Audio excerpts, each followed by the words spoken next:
where are we?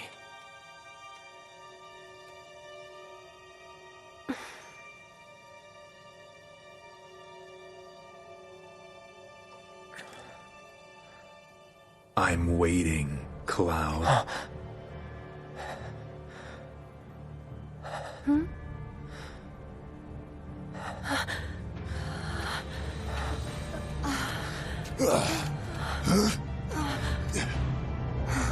What the hell is this? This is...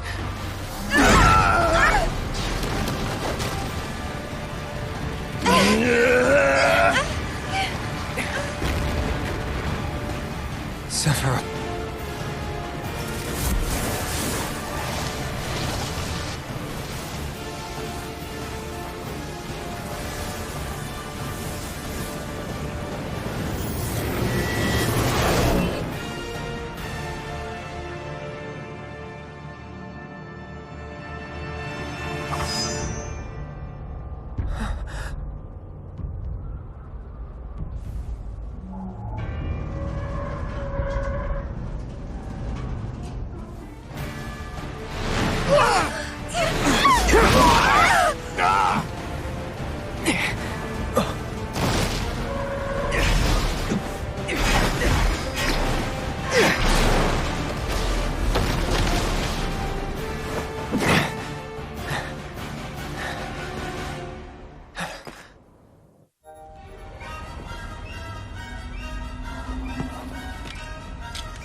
Let's finish this. So we finally reached it. It's the last battle in this game. And we're fighting Sephiroth, and that is a little bit unusual. Because anybody who's played the original game knows that Sephiroth has not even been encountered by this point in the story. In fact, you hear like a word or two about him, not really in any kind of significant context, but it's not until President Shinra is killed that any like direct conversation is really had about Sephiroth. And it wasn't until you reached the city of, or the town of Tom, was it? Tom, that Cloud tells the backstory about how Sephiroth had gone and killed everybody in his hometown. So this game is definitely played kind of fast and loose with the story of the original game. Kind of didn't really expect them to do it the way that they are doing it. Because, I mean, I expected changes. I expected the standard kind of modernization that a lot of companies like to do when they do remakes. This is... I don't know, there's two types of remakes. I feel like there's sort of the... more than two, really. But there's the kind of the remakes that you saw with, like, Demon's Souls, the PS5 game, which is a remake of the PS3 game, which is pretty much the exact same game, just spruced up with better graphics. Now, that wasn't really a possibility with Final Fantasy VII, because it was such an old game. Like, it just would not be right. It wouldn't be what you could call a AAA game, and it just, you know, that wasn't a possibility. Then there's the remake style of, like, Resident Evil 2, which is kind of like the, a complete reimagining, more or less following the same storyline, more or less, but like a completely different way, and unexplained how it fits in with the canon and all that kind of stuff. They're trying for something different here, because this is really weird what they're doing. Nothing personal.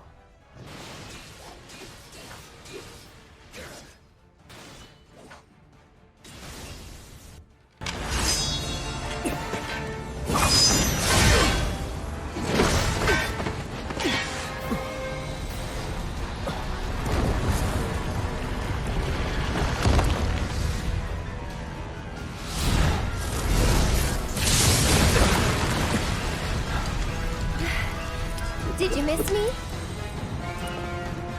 No, really. He's tough. Yeah, so what? Screw him. They're trying to create some sort of a storyline explanation as to why everything is so different in this version of the game. I don't know if that was really necessary. I mean, they could have just done the original game's story over again, but just fleshed it out. But they're trying to make a sort of storyline out of how the storyline has changed. And there's no real way to just, without that, reconcile the number of changes that they made here with the sort of story canon of the series. Like, the events have simply changed. Like, Wedge surviving the collapse of the pillar. I mean, you never explicitly see him die in the original game, but, I mean, there's no reason to think that he survived that. But he did. In this game, anyway. And he appears later, and sort of, in a sense, kind of proves himself in a certain way. Because he was, you know, he was kind of the loser of the group. He was the lesser member of Avalanche. And I guess he always wanted to prove himself. I mean, he was, in this game, he, like, got captured during the raid on the Shinra munitions plant. And the other members of Avalanche, the other Avalanche cells, just sort of grabbed him and then threw him out the side of their van because they didn't want him to die or anything because he was a member of Avalanche, but they didn't give a shit about him. So they just dumped him outside. But like, he goes and he proves himself. But like, the fact that he survived the pillar collapse is a huge break from the canon, because none of the members of Avalanche should have survived, except for Barrett and Tifa. None of the members of Avalanche should have survived the pillar collapse. And like, the biggest thing, having fighting Sephiroth here, it's huge.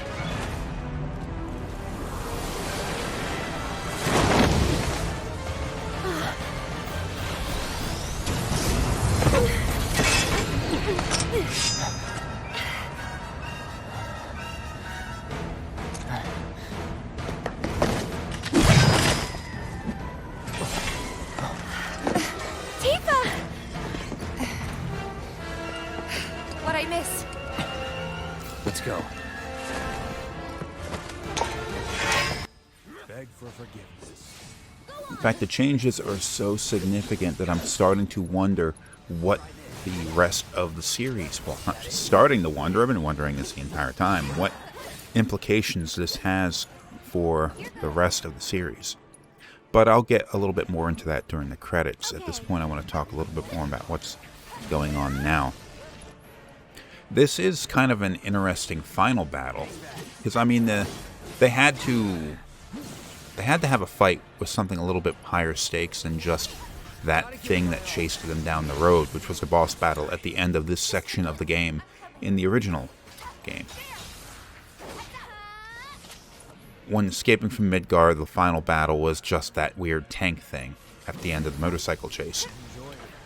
You know what? The stakes of that aren't enormous, so you know, you gotta do something else. So they have the Sephiroth battle here. Now, Cloud's pursuit of Sephiroth in the original game was very much portrayed as a very personal issue. In reality, I think it was more along the lines of Sephiroth was manipulating Cloud into following him, because Cloud, being one of the Sephiroth clones, whether he liked to admit that or not, whether he was the actual Cloud or not, didn't really matter. He was still one of the Sephiroth clones, because I guess it was a translation error when the Western version of that game was made. It wasn't really supposed to be clone. I think it was supposed to be something like just a sort of implication that they were actual people. They weren't just like biological clones, but they were people that were augmented with Sephiroth's DNA. And that allowed him to have some measure of control over them. And with the other members of the Sephiroth clone army, they more or less lost their minds. You saw through them throughout the game, and most of them were wearing these black hoods, and they just sort of chanted Sephiroth's name, and they mindlessly did his bidding until he sort of executed them. towards the end of disc, or early parts of disc 2. Except for one guy, I remember he was in Junon. He ran a shop, and like if you run back to him at the end of the game, he's just wearing a black hood. He's like, I don't know why. I just felt like I needed to put this hood on. He was a Sephiroth clone, just not one that Sephiroth had a lot of control over. Cloud didn't wear a hood either, but he was definitely being manipulated by Sephiroth. Now Cloud had a very valid reason to want to get revenge on Sephiroth, because, you know, Sephiroth burned his hometown down, killed his mother, all that kind of stuff, and Cloud wanted revenge. And he is motivated so strongly by that. Even after, like, especially after Aerith is killed, it's the only thing that's on his mind. Like right after she dies, and you see them in the ancient house or dwelling, whatever that was. He says, like, I have to catch him. I have to settle this score. Like, he's motivated by revenge, but maybe that single track motivation for revenge was simply Sephiroth's manipulation of him, because, you know, Cloud does eventually do Sephiroth's bidding and give Sephiroth the black materia, which sort of the ultimate act of betrayal for the rest of the team. Cloud does something that he really shouldn't have done. He goes and gives the main antagonist a means to destroy the world. But it's kind of it's really an interesting part, and it's the kind of thing that I would bring up if people want to go and say that the story of Final Fantasy VII is really simplistic. If you think the story of, like, I'm not going to mention this one in this conversation, but the original Final Fantasy VII, if you're going to go and say that story is simple, then, like, you really only had a surface understanding of the situation. It wasn't a simple story, hero's journey of, like, oh, well, they have this bad guy who's trying to destroy the world, and they go and they kill him, and then there's some undertones of corporate greed and environmentalism. It's pretty much all that a lot of people will give it credit for. But there's a lot of sort of like character development and a lot of little intricacies like that. So you look at Cloud's story in the original game, and I'm guessing in this one as well, although we haven't seen it play out yet. He's motivated by revenge, but there's more to it than that. He is being manipulated by Sephiroth, but pretty much his interactions with everybody is based around this weird delusion he has in his head. Because, like, they sort of allude to it in this game, although not a whole lot in the original game played this up.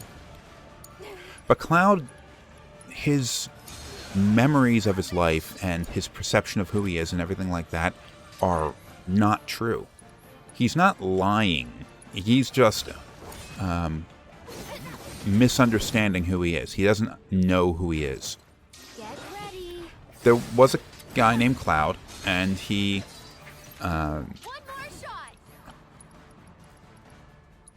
Cloud isn't who he thinks he is, and he isn't who anybody else thinks he is. His entire personality seems to have been built around his perception of the way this badass soldier should be, the way this badass soldier should act. Doesn't mean he is lying to anybody, and he's not just sort of misrepresenting himself. His mind is broken. He doesn't even know who he is, really.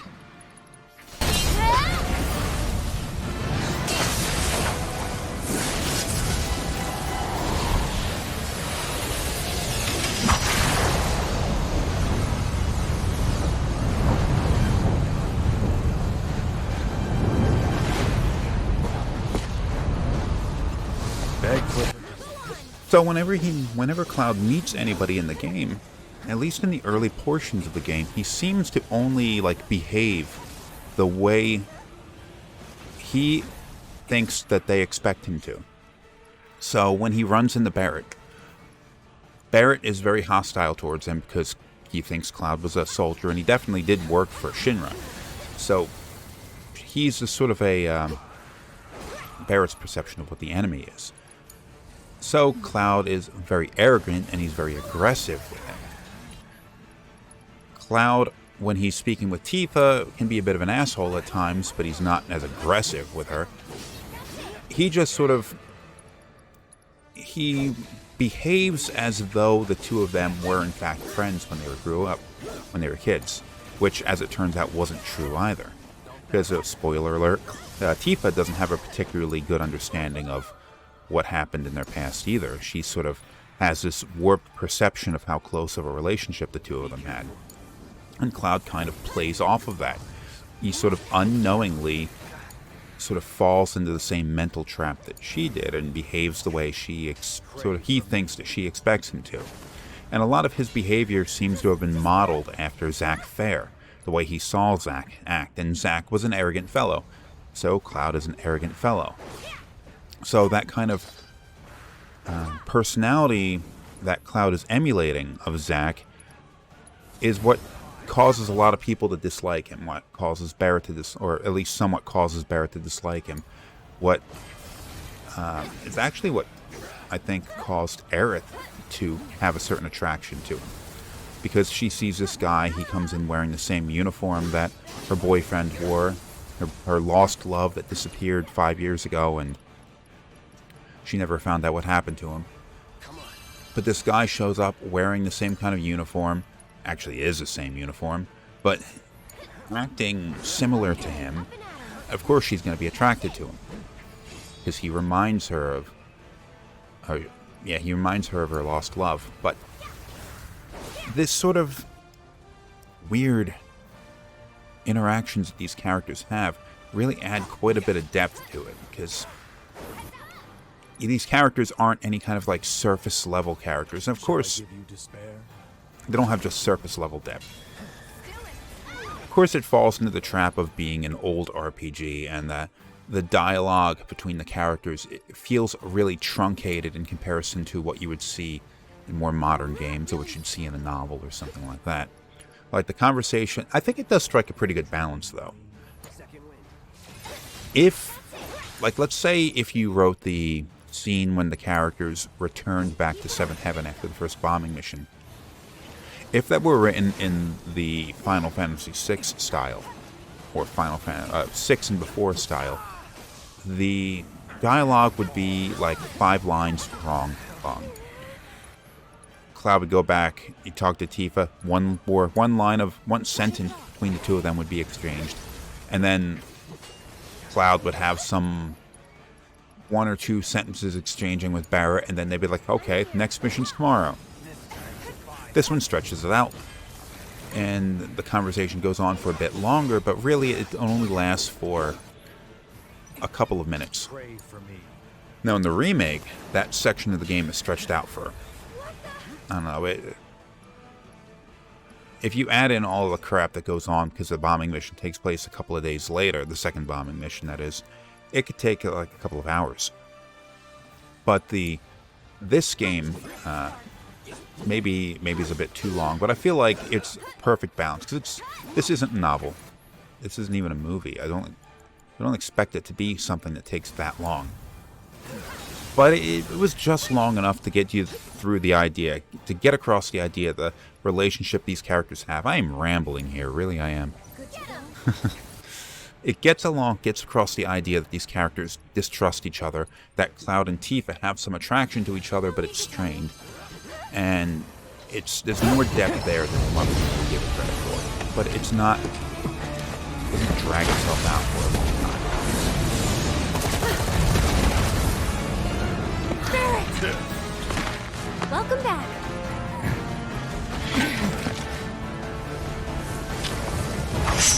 We can do this. We can. We can change it. Make it right.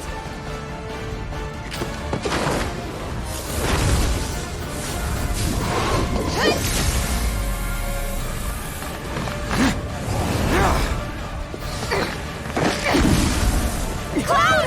Quickly! Go!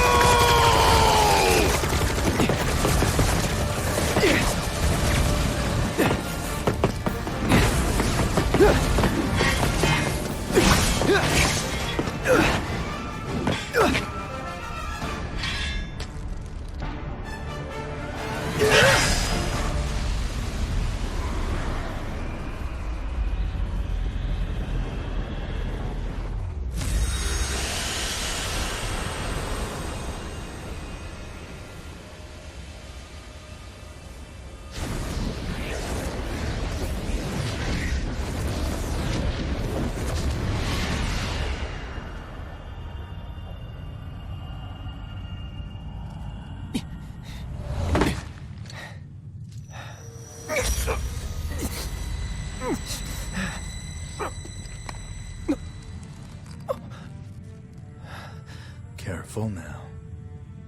That which lies ahead does not yet exist.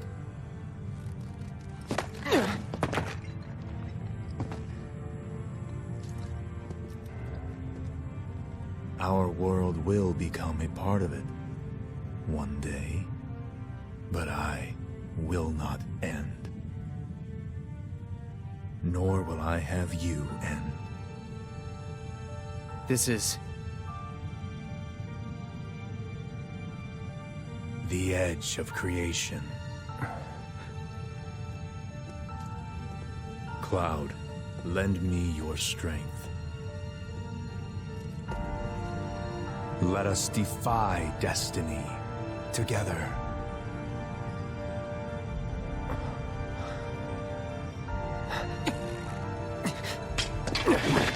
Never.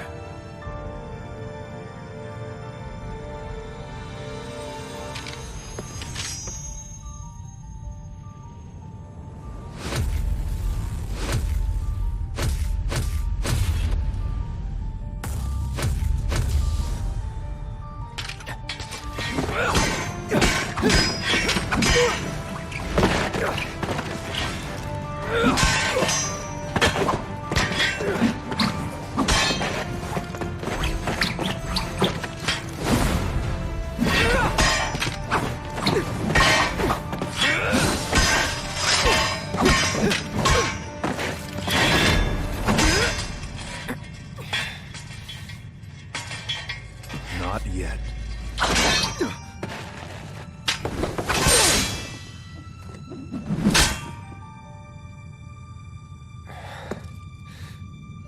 7 seconds till the end. Time enough for you, perhaps. But what will you do with it? Let's see.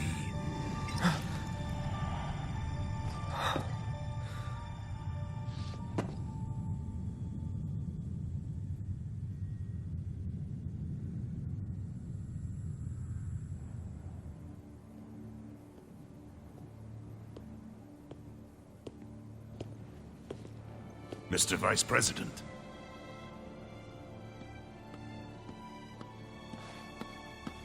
Mr. President. That's right.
Wait. Was that all of them?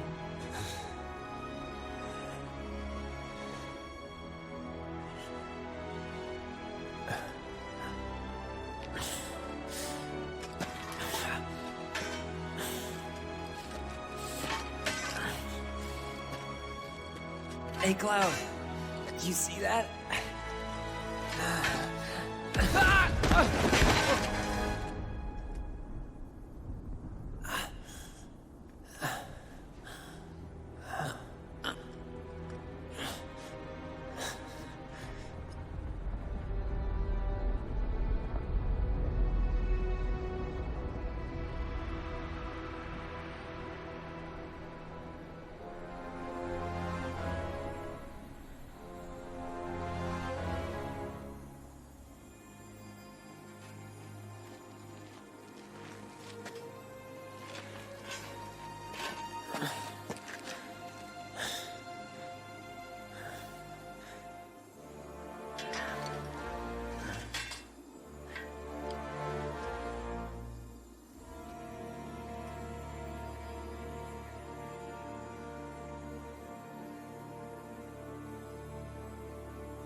Here. Thank you.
Marlene?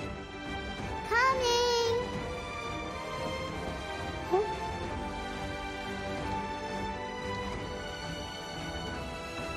Daddy?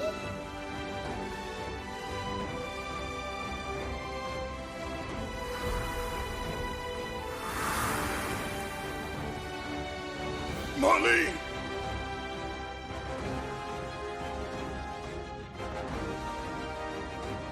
I'll come back.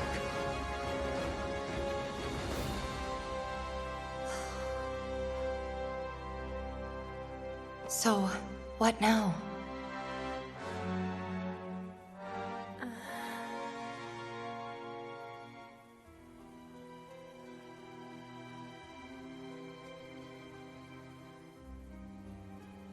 Sephiroth.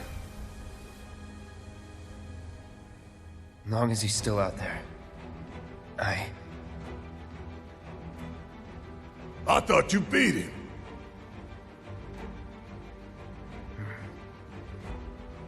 We can.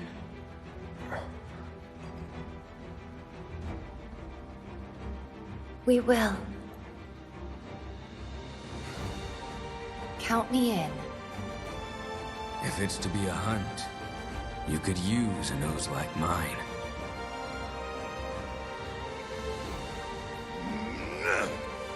I'm in too.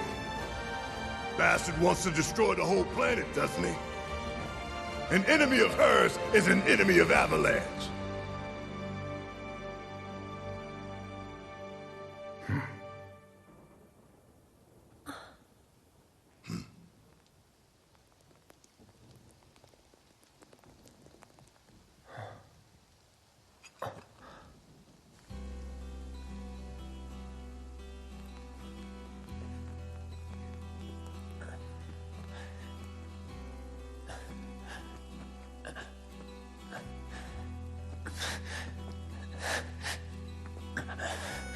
Almost there, Cloud. We're almost there.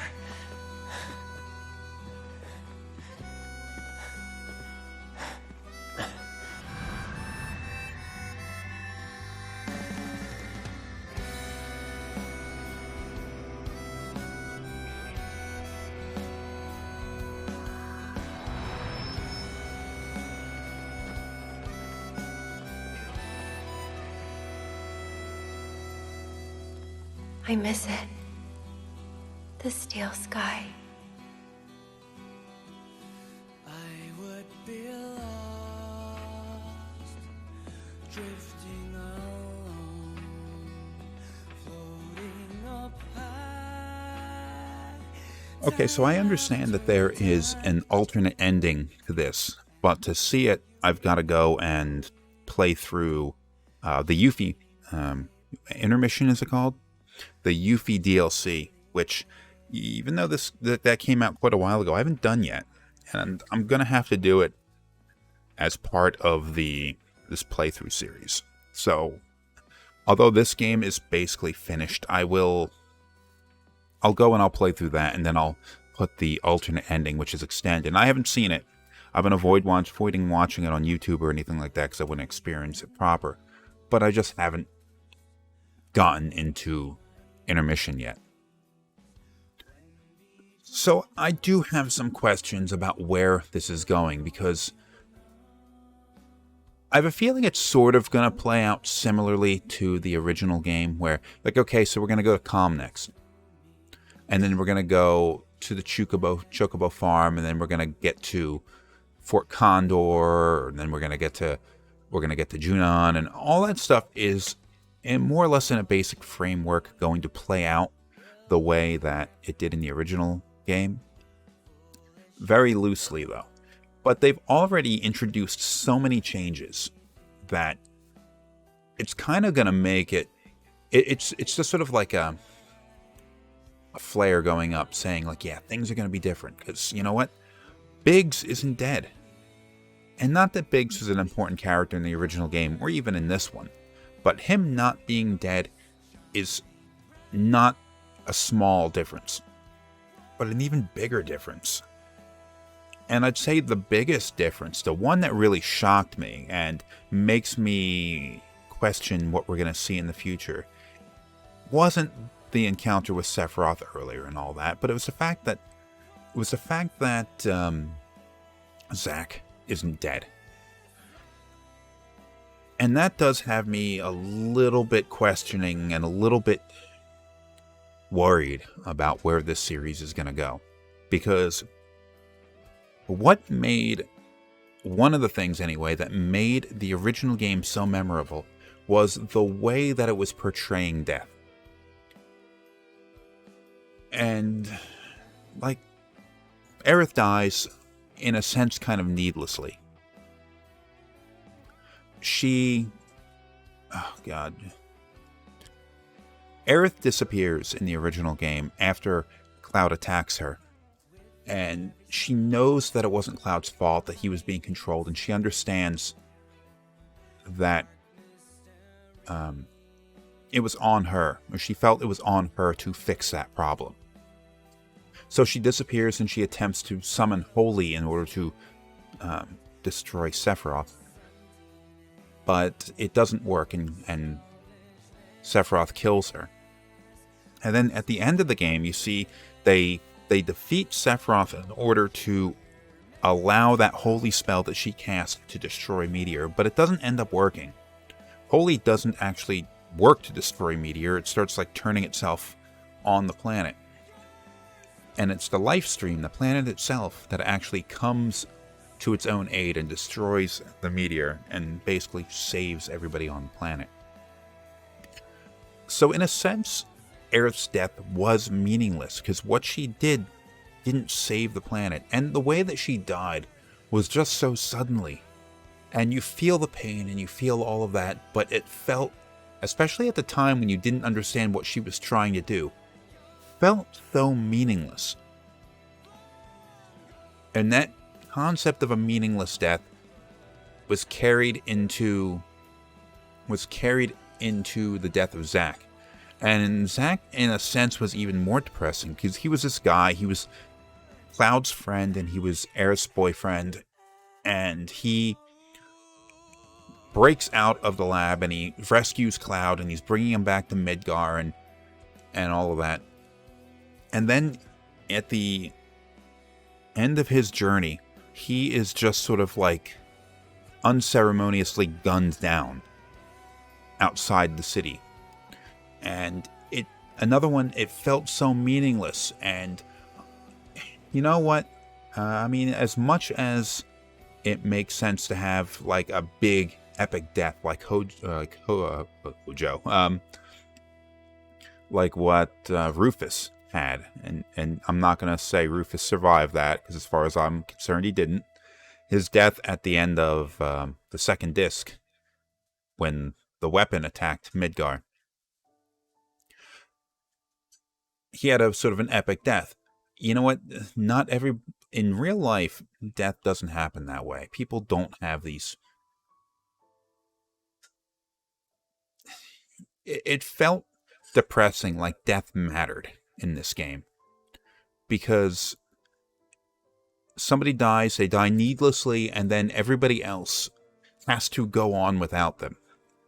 In the beginning of Disc 2, after Aerith's death, you can sort of feel that loss with the other characters. Their friend is gone. I mean, maybe depending on how you want to look at it, sort of Cloud's girlfriend, if you want to think of them as that way. She's gone. You don't know why she died. It felt like a needless death, and everybody else has to continue living without her. After that, though, when they sort of did the compilation, the expanded Final Fantasy universe, expanded Final Fantasy VII universe, they sort of lost track of that. And like, oh, what do you know? Rufus isn't dead anymore. Oh, oh well. Rufus isn't dead, you know? Okay, and then they do that stupid-ass movie, Advent Children, and like, oh, well, Rufus isn't dead here, and then you know what? He has a chance even for a sort of heroic death at the end of that movie where he throws Genova's head off the side of the building, and then he leaps off and tries to shoot that emo bastard. You're like, oh, well, he gets rescued at the last moment. Like, some balls. The original Final Fantasy VII killed Aerith. The original Final Fantasy VII killed Zack, killed Biggs, Wedge, and Jesse. They died. There were consequences to what happened in the story. And now I'm looking at this game, and I don't feel like there are consequences to what's happening. Because Zack isn't dead. That tragic death of Cloud's friend and Aerith's boyfriend didn't happen. The tragic death of Avalanche, which, like, as far as I can tell, 2/3 of them survived the collapse of the pillar, and then one of them survived the events of this game. Maybe 2 of them. Hell, maybe even Jesse's gonna come back. Fuck, who knows? But they're not showing any balls. Kill these characters. Let them die. And let their meaningless deaths matter. Not in the sense that what they did had some significance. Because, I mean, Zack didn't have to die when he did. Aerith didn't have to die when she did. But the fact that they died meant something to the other characters. Which makes me think that maybe something is going to go wrong. Something I'm not going to want to see in the next game. Like, I'm going to assume that the next game will carry from the end of Midgar section till the end of Disc 1. And at the end of Disc 1, in the original game, Aerith is killed. She dies at that sort of bookmark. Are they going to kill her? Or are they not going to? So I thought about this quite a bit. And I think that maybe there's 3 options that there's going to happen. One is that Aerith dies when she should. But they're going to try and play it like they're faking you out. Like, oh, well, the moment comes where she should die, then something happens and she doesn't die. And make you think, oh, hey, Aerith's safe. Aerith is alive. And then a few minutes later, something else happens, and boom, she's dead. I think that's maybe a 50% chance that's what happens. I think maybe there's a 25% chance of Aerith just doesn't die in that moment, and she's just around for the rest of the story.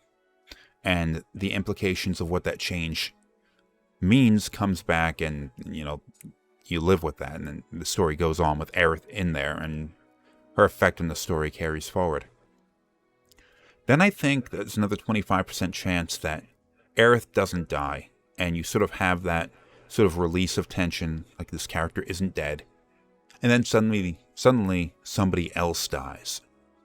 Now I thought maybe, now if they wanted to have some balls, I wouldn't say this is a good idea, but they would definitely show that they had some balls, would be that Aerith isn't killed, Cloud saves her at that moment, and she gets to live, and then Cloud dies.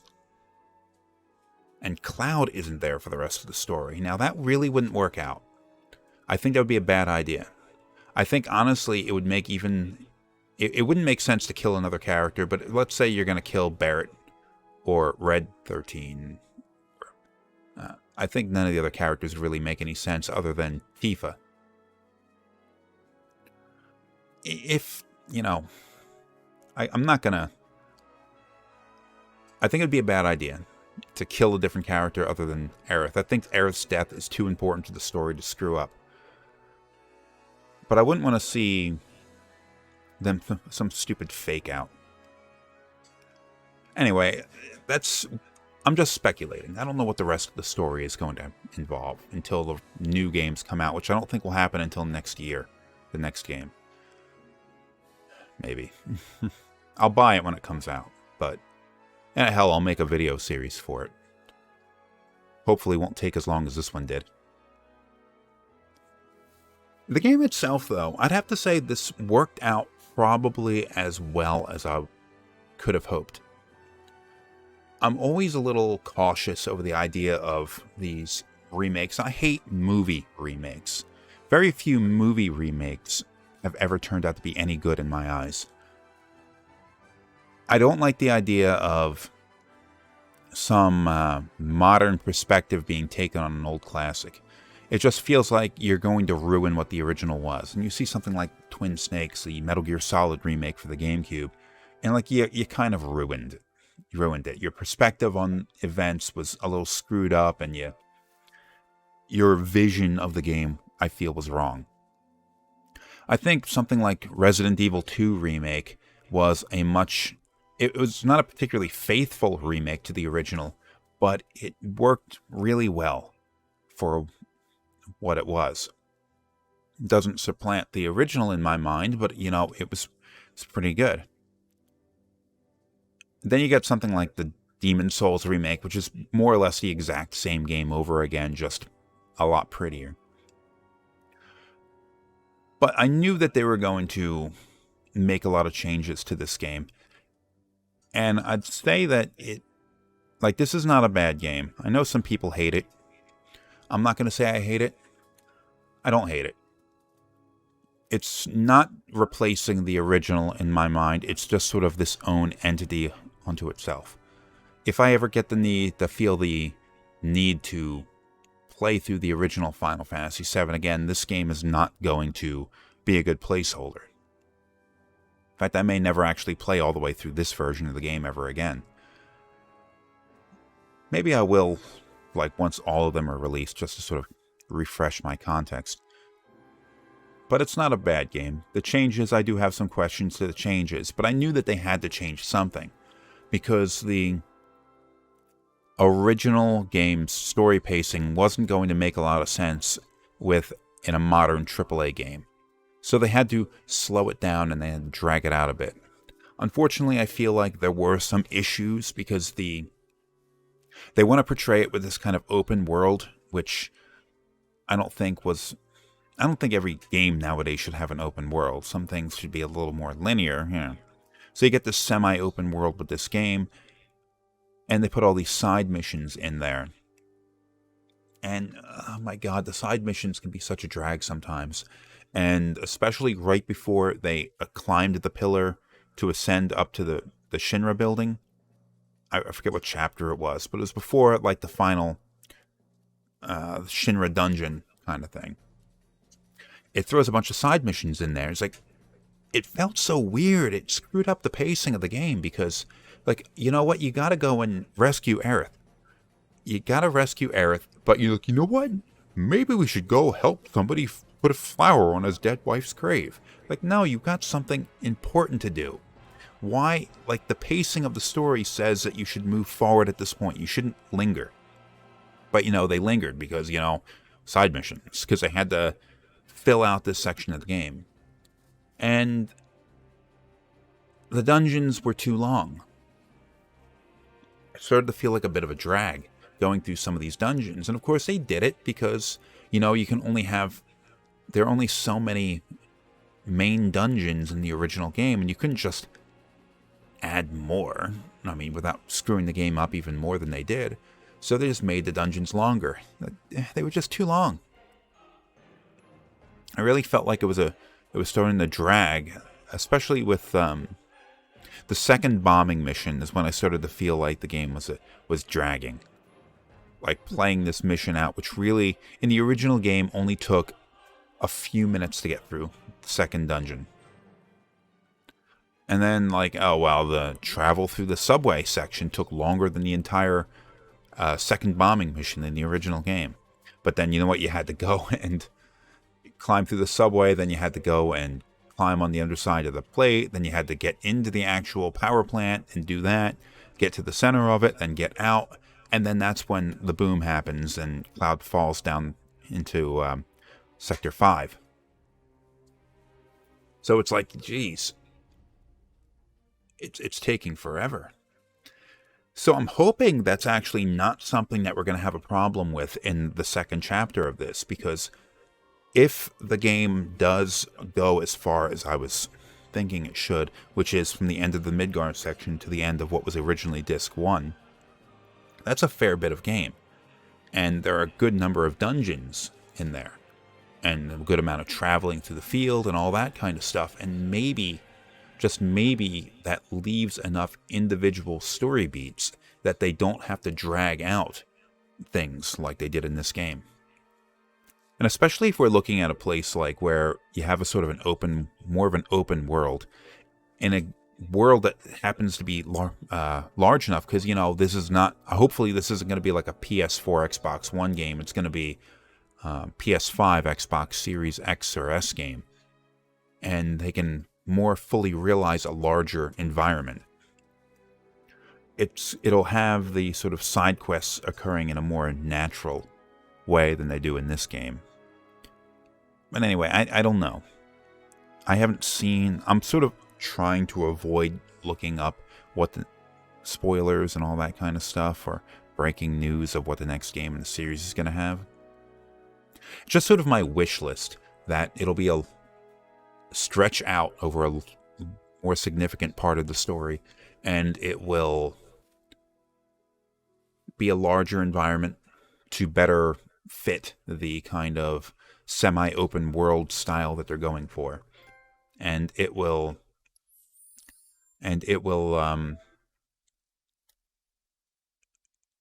don't know. You know what I'm talking about. Anyway.